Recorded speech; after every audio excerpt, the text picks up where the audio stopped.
All right. Well, thank you all for coming today. Really appreciate it. Before we get started, I'm going to take the traditional role of Dr. Hammer here and just point out that in the highly unlikely event of an emergency, we have our exit here.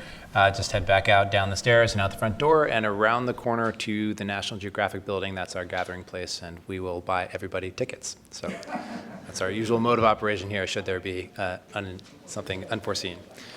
So thank you very much for coming here today. I'm Whitley Saumweber. I'm the director of the Stephenson Ocean Security Project here at CSIS. And we are delighted to welcome Senator Udall today to talk about his new plastics bill, the Break Free from Plastic Pollution Act. And I should mention a few things that Senator Udall is finishing out his term in the Senate this year and is moving on to new and exciting things. He has, of course, served in the Senate and Congress for over 2 decades and has really been a leader on environmental issues throughout that time. We were just in the back discussing how he really grew up in this space, carrying a placard for his dad since the age of 5 years old. Of course, his dad being Secretary Udall, who led on environmental issues for so long himself. So really a long legacy of environmental leadership from the senator, and we are delighted that he is here today to talk about his new bill. Like many environmental issues, plastics management is exceedingly complex. Plastics serve a purpose, of course, in all of our everyday lives. It employs a huge number of people around the globe in its production. And we use those products every day, and from the mundane to the complex. But plastics also pollute our waterways. They damage our health, and they harm already struggling ecosystems as they become embedded in soil, plants, animals, the ocean, us. Each year, 8 million tons of plastic escape into the ocean. That's enough to cover the world's coastlines in a layer 5 garbage bags deep, which is crazy. That's a huge, staggering amount of volume if you actually think about it. I have actually myself been out at sea doing ocean research, towed nets in that mythical spot 300 miles south of nowhere, and found small microplastics almost exceeding the volume of animal life in the net tows. Out in the middle of the ocean. So it really is truly everywhere. It's something that has become a global challenge, all-encompassing. And so it's really wonderful that Senator Udall has taken up the mantle of leadership to advance policy solutions on this really complex challenge. So I'd like to welcome the senator to the stage to talk about his bill. After that, we will have a conversation. I'll lead off the conversation with some questions with the senator, but you all should have some note cards on your seats that you can pass up during the discussion, and we'll move forward that way. Great. Thanks so much, Senator.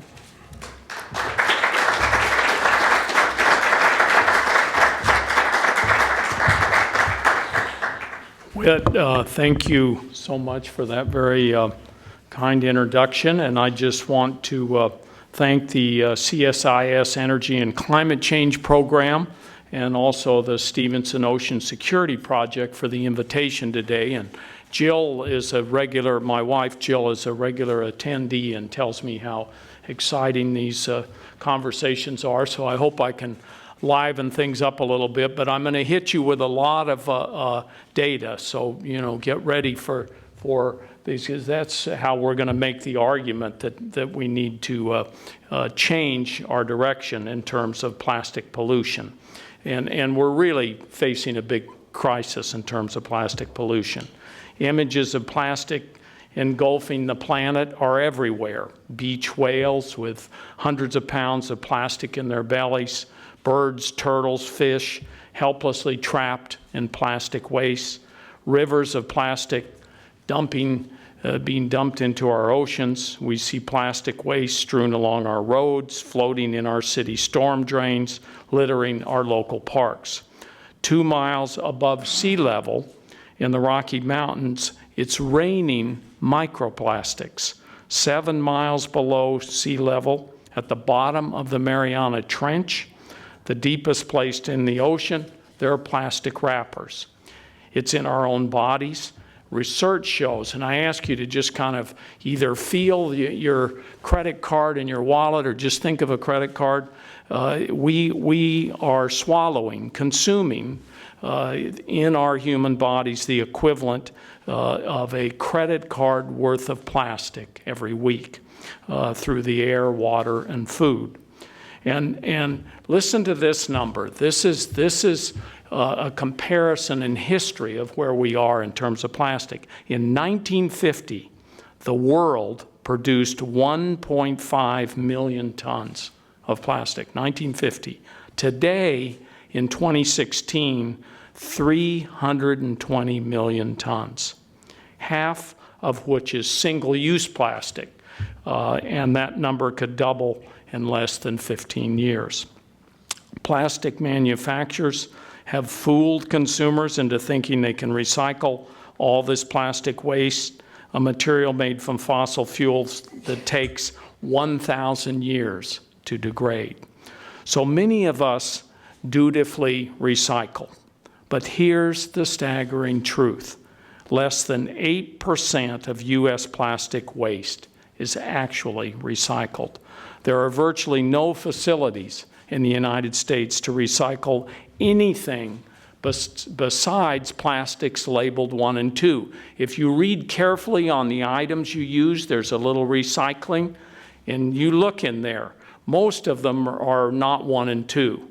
There are others, and so those are being either landfilled, incinerated, or shipped overseas, as you see in many of the documentaries on this. So it's an illusion that's been created that we take this plastic and we put it out on the corner on Thursday or Wednesday or whatever day, and we've done our part, and it's taken care of and it's recycled. Well over 90% of our plastic waste goes into landfills, is incinerated in the air, and shipped to developing countries, or it's just dumped. So sadly, we cannot recycle our way out of this problem. The only way out is to reduce the amount of plastic produced in the first place. And we must put the responsibility for plastic waste where it belongs, on the manufacturers who profit from it, instead of on strapped local governments and ultimately the taxpayer who foot the bill. And they all do that, picking up the bins and all the transportation vehicles and everything else. The conservative estimate, you're spending there $10 billion a year doing all of that. Now, our Break Free from Plastic Pollution Act, the good news is we can break free from plastic, and I want to tell you about the roadmap, the path we can take to navigate this crisis and secure our planet for future generations. This month, we introduced the first bill in the Congress that comprehensively tackles the plastic crisis, the Break Free from Plastic Pollution Act. Along with Representative Alan Lowenthal of California, we engaged over 200 environmental advocates, industry leaders, local government officials, and others on how to build a sustainable future. And I'm going to talk about the framework now in about 4 parts. So this is the more positive of what we need to do. First, we phase out the most harmful plastic items that aren't recyclable, like plastic bags. As you know, 118 communities across the country have banned plastic bags. Plastic utensils. I never figured out what was wrong with a stainless steel fork or spoon. And if you go to REI, I'm a camper, you can get a spoon and a fork that's made of plastic, but you can keep it for the rest of your life. So this whole idea that we're throwing these things away and we've created this economy is a pretty dangerous road to go down. The other things that aren't recyclable that I think really need to be targeted are the foam, food, and drinkware. So the second part of our framework to work on this, we require producers to take responsibility for the waste that results after their products are used. Producers must design, manage, and finance waste and recycling programs instead of outsourcing their waste to local communities and developing countries that can't handle it. By requiring producers to take responsibility, we will encourage manufacturers to create and design sustainable products. We will put their best engineering minds to work to innovate, create jobs, and grow our economy in sustainable ways. That's real economic opportunity here.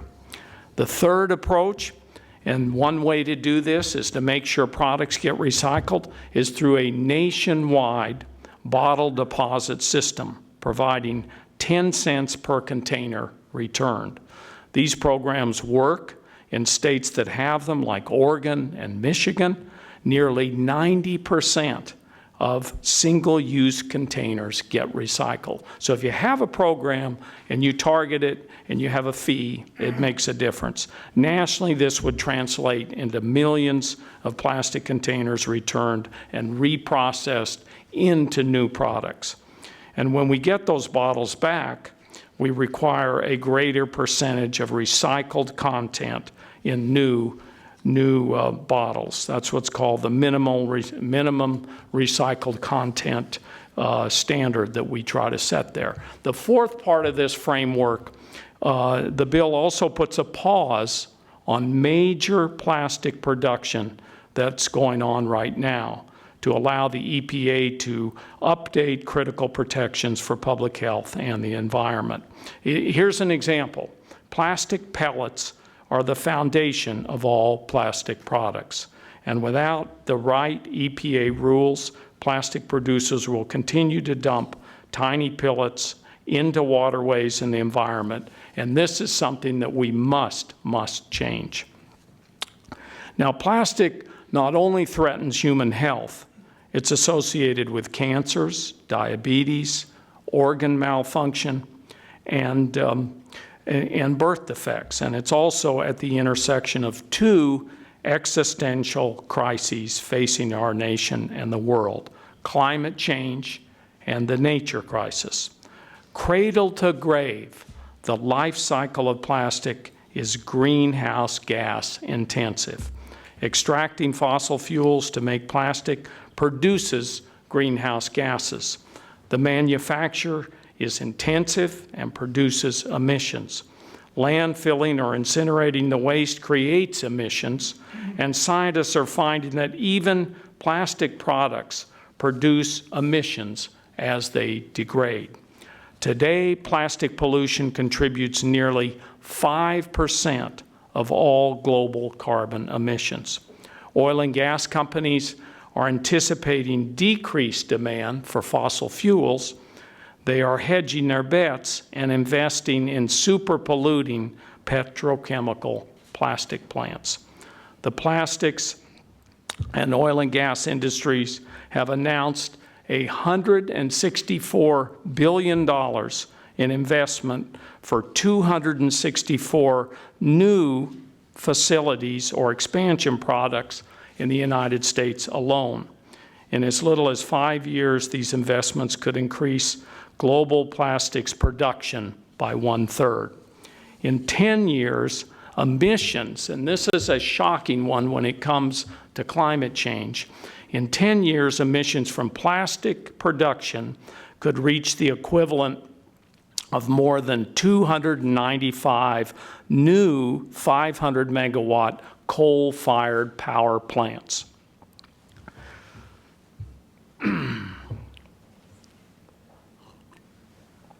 We lose the climate benefits of coal-fired power plants retiring if we just replace them with mega petrochemical plants. This is a jobs aspect of these plants for sure, but they are not the only hope for new jobs. The packaging industry is $900 billion per year, and the U.S. recycling industry over $100 billion. Innovation in those industries away from wasteful plastic can create many more new jobs than these plants. And we know where most of those super polluting plants will find their homes: in poor communities and communities of color. That has been the history. In 30 years, emissions from plastics are forecast to eat up so much of the carbon budget that we won't be able to meet the global target of keeping the temperature rise below 1.5 degrees Celsius. We cannot afford to get locked into so much plastic production that it threatens our planet. We must press pause and forge a more sustainable path forward. Now, let's be clear. This isn't just a problem for nature. It's a problem for humanity. Communities around the world are threatened by this pollution. They rely on our oceans, coral reef systems, healthy fish and wildlife populations, and ecosystems for survival. When these are threatened, the livelihoods are jeopardized, and poverty and global insecurity and turmoil result. So here's the vision part of my talk today, and that's going to be very short. The challenges we face are great. Indeed, they are existential. But we have to have, we have it in our power to change course before it's too late. I have a vision. I hope it will be yours, and I'm promoting it at every opportunity in the hope it will become our shared vision, and it's threefold. First, we must save nature. Nature is reaching a tipping point. Many ecosystems and animal and plant species are nearing the point of no return, under siege from human forces like plastic pollution. And that's why I've introduced the 30 by 30 to Save Nature resolution to protect 30% of our lands and oceans by 2030 and move and more in the coming decades. This is the science-backed target which we must organize around. Second, we must tackle climate change with everything we have and transition from fossil fuels to net zero carbon pollution. And that's why I'm ringing the alarm bell so people see the connection between plastic pollution and climate change. And third, as we tackle the nature and climate crises, environmental justice must be our North Star. Communities of color bear the legacy of toxic pollution. No one should be left behind as we move to a sustainable future. And this future is attainable. The only question is whether we will summon the will and the courage to get it done. And now I'm very excited to participate in a discussion here with Whip, so I'll move over here with my tea and sit down with him.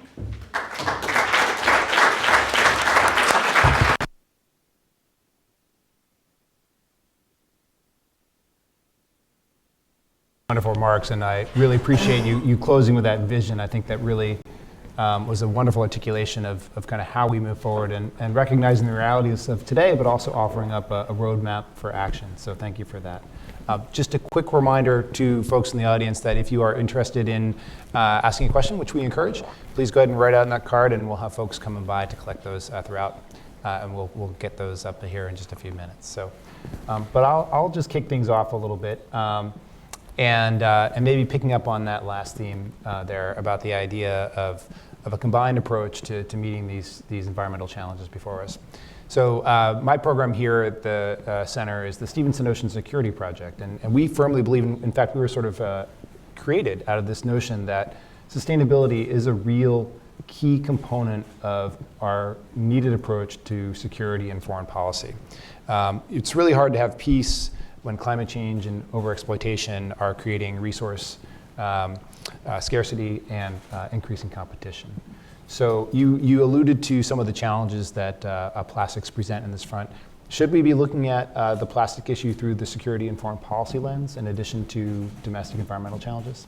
Yeah, I don't have any doubt we should be doing that. And one of the most interesting things when we worked on the big climate bill in 2009 and 2010, which was called in the House Waxman-Markey, and then it made it over the Senate. I was on the Environment and Public Works Committee, and when we really looked at the messaging, what was going to bring people around in terms of climate, it ended up being the national security approach. Mm-hmm. And we had a wealth of information. What was amazing, and people to talk about it. You had former CIA directors, you had generals, We know that the Defense Department every day does planning when they really do their long-term planning, looking at this kind of impact of climate change. And so I think the national security lens is a very important one.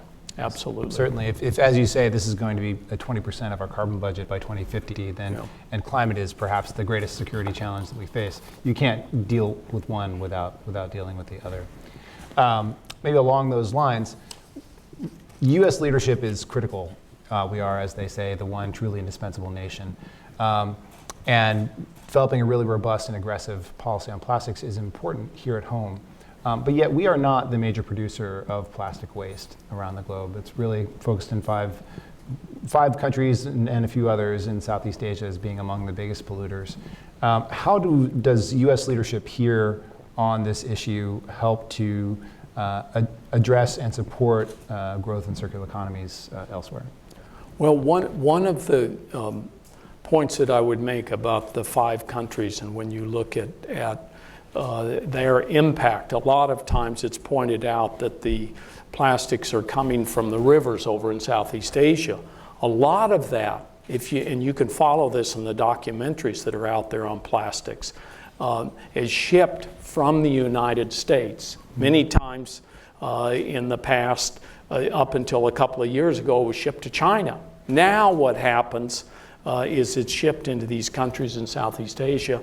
They get a little bit of value because what you see in these documentaries is people wandering through mounds and mounds of plastic that's come to them from around the world, trying to pick out the things that have a little bit of value, and then the rest of it usually makes it either they have plants that incinerated near people's homes, gets dumped, or it's pushed into the waters and then on into the ocean. So it's a really, really serious problem in terms of that.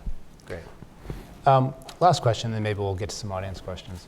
So one of the, I think, most interesting and aggressive portions of your bill is this idea of shifting the burden on to producers. I think you called it, and I had it written down here, the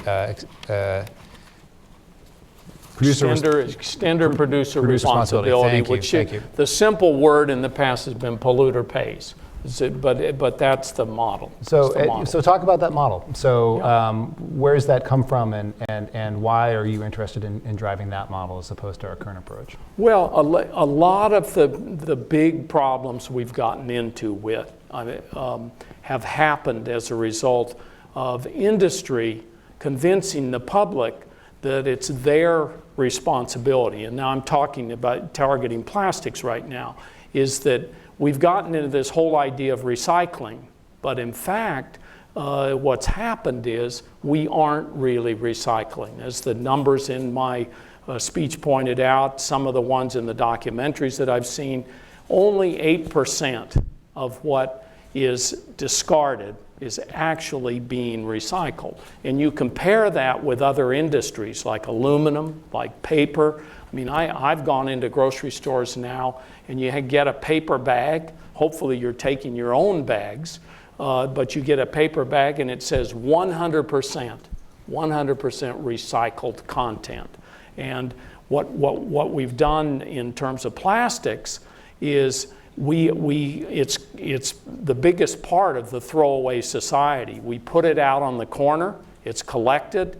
As Jonathan Black, my assistant that's working on this, that's sitting over here, tells me that only in the United States, if you look at all those, you have the 1 and 2 with plants, all the rest of it is either landfilled, incinerated, or sent overseas. And so we're really becoming a complete throwaway society in terms of plastics. And that's why you have to come back to the folks that are producing it.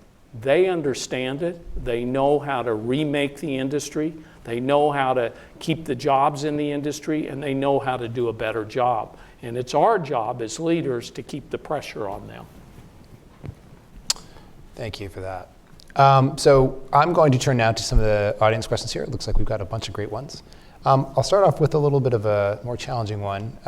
Given the situation in Congress with very challenging partisan times, gridlock, What are your thoughts on trying to move this bill, and how can you use this bill, even in this sort of stifled environment, to advance this idea? Yeah.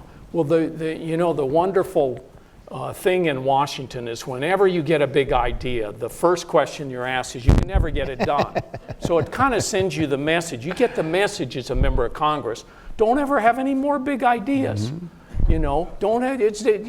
Get small little ideas so that you can, that then you can brag about you got a bill through on a small little idea. The thing that I'm realizing is that people are excited about big ideas. People get really excited about big ideas. We have seen the energy behind this. And believe me, the other party, the Republican Party, I'm a Democrat, they have in their plank something about plastic pollution, the GOP over in the House side. So they know it's there, they'll talk about it a little bit, but they won't do what needs to be done. And so my approach on this is when you tackle a problem. Recently, Jonathan and I tackled the issue, and my whole staff, my communication staff and others, we said there was an issue of toxic chemicals getting into our bodies, and this is related to the plastics, obviously. And we took the big idea. It took us 3 years. We got it done, and we got it done in a bipartisan way. And what ended up happening is I only had one Republican that started out with me, a guy named by the name of David Vitter from Louisiana, and we stuck together, we had a dinner, and we just pushed that thing through. And so that's really the model. If you can find one, if you can get a bipartisan bill and two of you are willing to work and put the pressure on everybody and call people in. The one other thing I want to say about the issue of the big ideas is not only do you throw the idea out there, but you reach out to industry, to stakeholders, to environmental groups, to anybody that's interested, and what we did on this bill, this plastics bill, we put our draft on the table, and we said, here, you have time. We give them a period of time to comment. And then we take their comments and we look at what the experts say. I have a scientist on my staff, Kate right over here, who's come from one of these great national science programs that places fellows.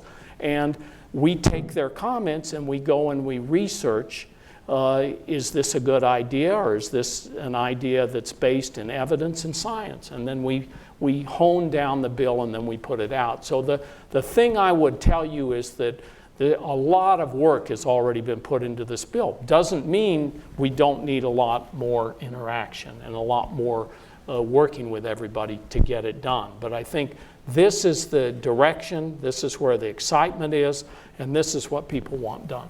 Excellent. Having been through a number of those stakeholder processes, I can understand how intensive they can be, but also how important that kind of feedback is, both in terms of getting ideas, but also in terms of developing consensus. And the idea that people feel like they've been heard, I think, really matters. It's kind of a couple related questions here. Have to do with how we transition away from the current use of plastics in so many industries and encourage new technologies and develop new technologies. Are you trying to address that through this bill as well? Oh yeah, absolutely. Well, I think I mentioned that is that our model is to rather than have the taxpayers and low-income communities and all the people that are impacted by this, and that's where the dumping takes place, that's where the incinerators are put. We have the industry itself. The push of this bill is to say, come up with a new model, because your model's not working right now. Mm-hmm. And so that's really where we're coming from. And you see it happening. The one example I use that I think is very appropriate here, in a state like Michigan, where you say on bottles that you buy, they're going to be a 10-cent deposit and you have it returned, you then end up in that state getting the next step in the process is when you buy another bottle, you have a very high content. We call it minimum recyclable content in that product. And so you're requiring the reuse, which is really, in a way, I talked about nature. That's what nature does all the time. You know, the ecosystems that are out there, those are our life support system. We get everything. We may think that we're just in buildings like this and we do it all, but our life support system is what's out in the world. And nature, if you watch a forest, a healthy forest, the leaves turn into fertilizer, and the whole nature system in terms of carbon and everything else is one recyclable system. So that's something that I think we would be better off following, many of the companies following that recycling process, true recycling, rather than getting into the approach where everything's throwaway and we don't have to worry about it. Great. How does this bill and maybe broader U.S. approach to these issues reflect or differ from other major developed states? Take the EU, for example. Yeah. Well, the EU and Canada are already out in front of us. So when you talk about minimum recycled content in a product, that's one of the standards we put in this bill. That's what they're doing in the major countries around the world and what they're doing up in Canada. They're pushing the envelope. And when you travel, I'm sure many of you are travelers around the world, you see that.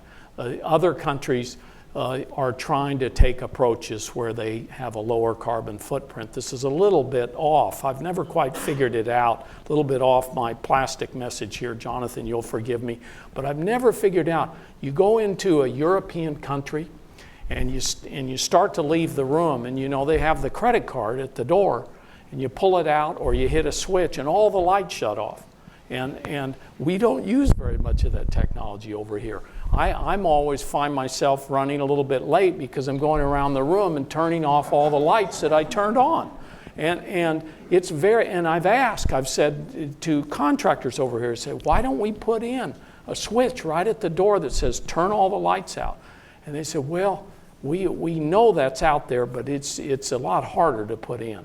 But in fact, it saves a lot more energy, and that's why our amount of energy we use compared to other countries around the world, why we're in a much higher level. So there are really smart ways of doing this. This isn't something that's not being done around the world. We're actually following other countries in many cases in some of the things we're proposing in this bill. One of the things that, some of the other issues that we work on here in the Ocean Security Project is issue of the trade in illegal seafood. And that's a situation where the US and the EU have tremendous market interest and power because we import a lot of seafood products from around the country. And so how we deploy our regulatory controls for importing those goods really affects the global market. Do you see a similar approach possible in the realm of plastics? So for example, if we are to develop a robust domestic policy production regime, is that something that you might look to as a next step, trade and import controls? Yeah, I think that could be something that works very well. I do. Let's see here.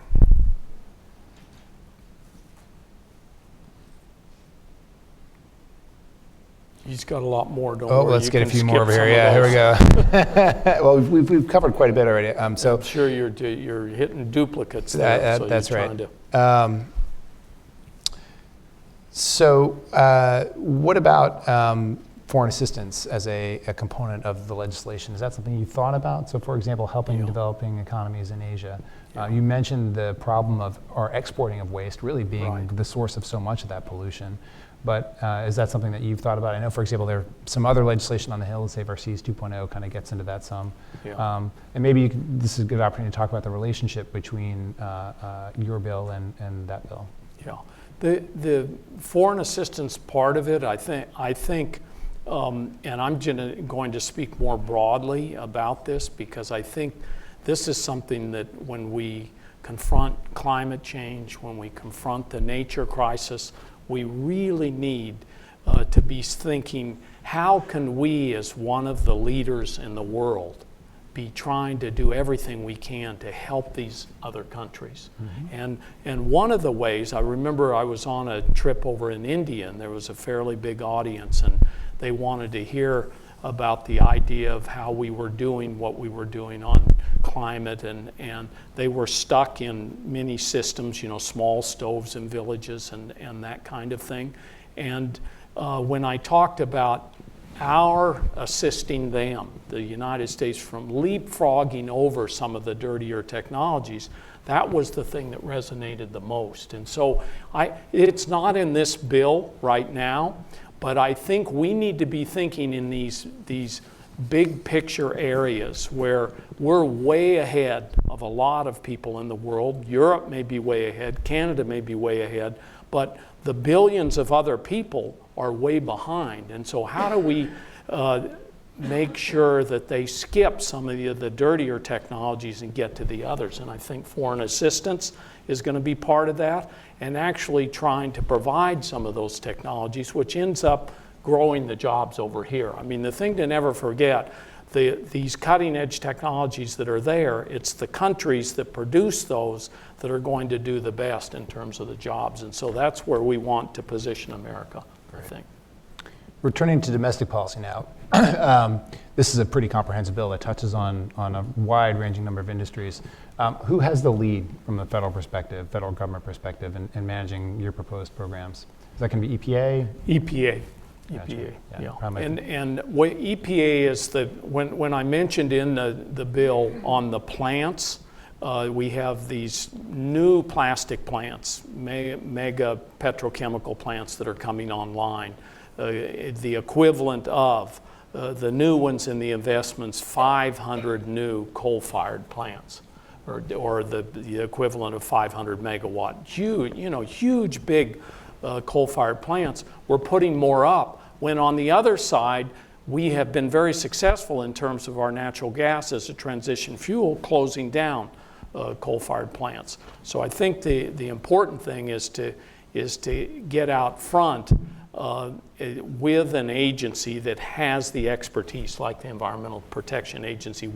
They can look into this, they can supervise it, and they can push in the pause to see that the normal regulations that you would put in place, many of these incinerators, if you look at the 2 or 3 documentaries that are out there on this, are sitting right next to communities, and you're hearing all sorts of health problems from the people from the time the plant opened up. Well, many of those plants are functioning under old standards. The science we know is much better to push the envelope in terms of cleaning them up, and we need to we're only pausing to give the EPA an opportunity to say, you've got to improve the health and safety standards in your plant.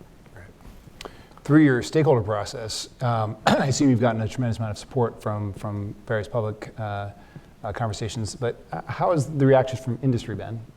Have you gotten support from certain corners of the industry? Well, the encouraging thing, and when we talk about minimum recycled content, that idea came when we talked to some of the bigger people in the industry, Pepsi-Cola, Coca-Cola, people like that. They were familiar with that because that's what other people are doing around the world, and they said, we want to talk about that. We're not signing on necessarily, but we understand we've moved in that direction in European countries and Canada, and we're amenable to the process. I think it's a big step to say that you're going to have industry step forward whole hog and say, this is a great bill. What we see around the United States is if a community, a city or a state pops its head up and wants to do one of these bottle bills where you have a deposit and you have a return and that kind of thing, it's usually industry and industry money that fights it. But But I think as you build, what we learned in the toxic chemical spills in Tosca, as you build more and more public support and the public becomes more educated, they sweep that aside, and the industry has to get down to seriously negotiating and coming up with a bill that's going to work and move us in a new direction. And as you increase the recycled content of those plastics, that becomes a useful resource for those companies as well. I've actually heard it said that, in fact, the industry wants its bottles back if they can get them. Yeah. Yeah. Especially in the United States if they're 1 and 2s. Right. One. Look at how many of what you're on those little recycle things. There's a 1 and a 2. Those are the only ones we recycle here in the United States. So that's either headed overseas, it's incinerated, or it's dumped in a landfill. And so we need to be at the place where you can reuse and truly recycle. Great. Well, I think that's a good place to end on, but I do have one final question, and this comes from the audience. Red or green chilies? Yeah, I'm a Christmas guy. That's where you put them both together. All right, great. Well, thank you so much, Thank you. Senator. We really Thank appreciate you. it. Thank you.